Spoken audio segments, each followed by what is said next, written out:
कि आज जो जोशी मठ में हो रहा है उसमें विस्थापितों का तो संपूर्ण पुनर्वास होना चाहिए। नर्मदा में हमने 37 साल तक संघर्ष करके 50,000 परिवारों का पुनर्वास लिया है।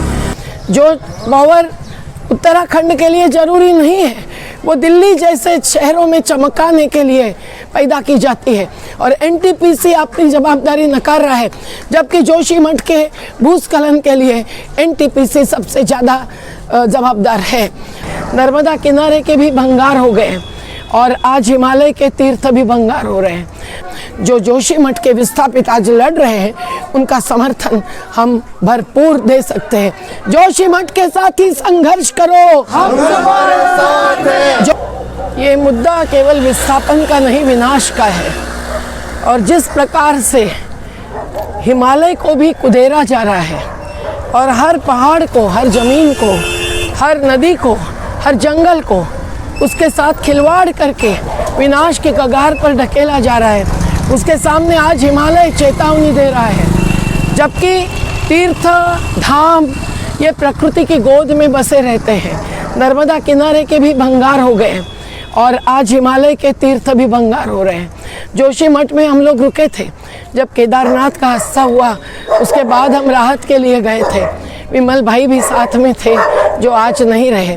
लेकिन आज हिमालय में 4 धाम रास्ते के बारे में जो कमेटी बनाई गई, उसके अध्यक्ष रवि चोपड़ा जी ने भी चेतावनी दी थी। और लैंडस्लाइड्स, भूस्खलन, उस समय भी हम लोग जोशी मठ पहुँचते पहुँचते 9 घंटे रुके थे।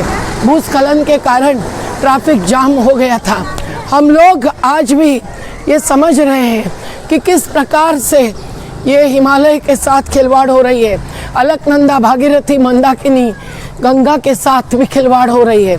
उसके कारण एनटीपीसी के पावर प्रोजेक्ट से जो पावर उत्तराखंड के लिए ज़रूरी नहीं है, वो दिल्ली जैसे शहरों में चमकाने के लिए पैदा की जाती है।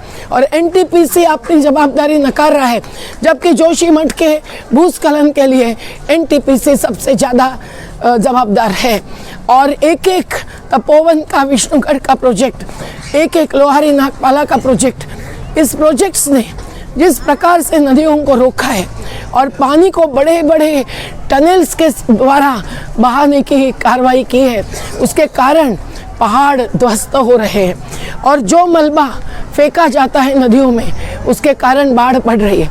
हम जब जोशी मठ में पहुँचे थे तब 700 परिवार खेचरों के साथ नदी के पार, जहाँ से बाढ़ आई थी, अटके पड़े थे। हमने मिलिट्री वालों को जोशी मठ में आने के लिए मजबूर किया और हम लेके गए उनको गोविंदपुरी के आगे और हमने उनको तत्काल ब्रिज बनाने के लिए मजबूर किया और उन्होंने भी सहयोग दिया। मुझे लगता है कि आज जो जोशी मठ में हो रहा है उसमें विस्थापितों का तो संपूर्ण पुनर्वास होना चाहिए।